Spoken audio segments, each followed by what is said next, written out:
मोनसे गिख्रंथाव जाथाय चिरां जिल्ला बिजनी सिङाव थानाय फोरमायसालि गामियाव मोनसे गिख्रंथाव जाथाय। सासे आइजोआ मानास माहारियारि हाग्रामानिफ्राय ओंखारबोनाय मासे गेदेर मैदेरजों हरखाबै मोगा-मोगि जानायाव आथिङाव गाजानानै जोबोद गोब्राबै जखम जादों। चिरां जिल्ला बिजनी सिङाव थानाय फोरमायसालि गामिनि राजेन बसुमतारीनि बिसि अबेश्वरी बसुमतारी मुंनि सासे आइजोआ मानास माहारियारि हाग्रामानिफ्राय ओंखारबोनाय मासे गेदेर मैदेरजों हरखाबै मोगा-मोगि जानांदों आरो बे मोगा-मोगि जानायाव बे आइजोआ आथिङाव गाजानानै जोबोद गोब्राबैनो जखम जायो। खौरां मोननाय बादिब्ला गावनि फिसाज्ला मिजिं बसुमतारीखौ गामिनिनो थिनेश्वर मोसाहारिनि नखराव लेंहैनो थांदोंमोन। बेयावनो फैफिननाय समाव लामायाव लोगो मोननानै बे जाथाया जायो। बे जाथाय जानायनि उनाव गाबख्रावनायखौ खोनानानै गामिनि सुबुंफोरा जायगायाव फैयो आरो थाबैनो बे जखम जानाय आइजोखौ बलामगुरि देहा फाहामसालियाव फाहामथाय होनो लाबोनाय जायो। गोजोनथाव खौरां। आसामाव थानाय बयनिख्रुइबो साबसिन सोलोंथाइ होग्रा मिरुफोरनि गेजेराव टेक बुस्टाराबो गंसे। कक्राझार जिल्लानि सिङाव थानाय CST फिसारि मावख'नि साखाथियाव थानाय खारगावआव बे टेक बुस्टारा दङ। बेयाव बयनिख्रुइबो मोजांसिन सोलोंथाइ आरो नेम सोलिनाय गोग्गो थाखो खथानि सुबिदा दङ। सारा भारतनि गेजेराव सायख'जानाय बायदि सोलोंथाइजों सोमोन्दो थानाय फोरोंगिरिफोर दङ।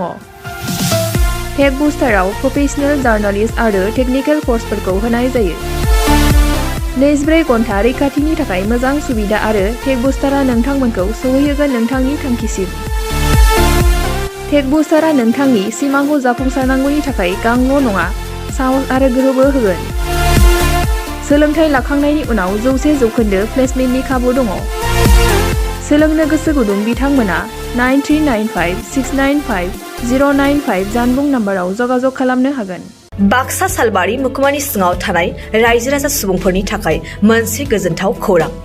किरण एन्टारप्राइज, जेराव नोंथांमोना मोननो हागोन नोंथांनि फालांगि खालामनायाव गोनांथि जानाय टाटा योदा ट्राक आरो ई-रिक्शा, लोगोसे नोंथांनि न' बां लुनायाव गोनांथि जानाय बाला, अन्थाइ, सिमेन्ट, इटा।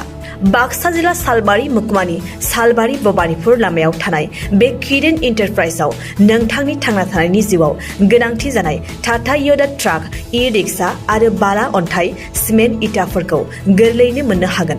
गोनांथि जानाय सुबुंफोरा 9101113708 आरो 9401079621 जानबुं अनजिमायाव खौरां लाहरनो हागोन।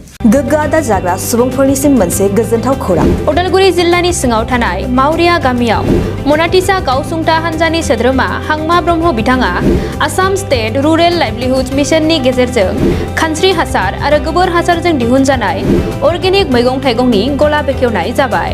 गोग्गो मैगं थाइगं जाग्रा गोसो गुदुं बायग्रा सुबुंफोरा गाहायाव होनाय जानबुं नम्बराव जगाजग खालामनो हागोन। जानबुं नम्बरा जाबाय 8011748256। जानबुं नं 8011748256।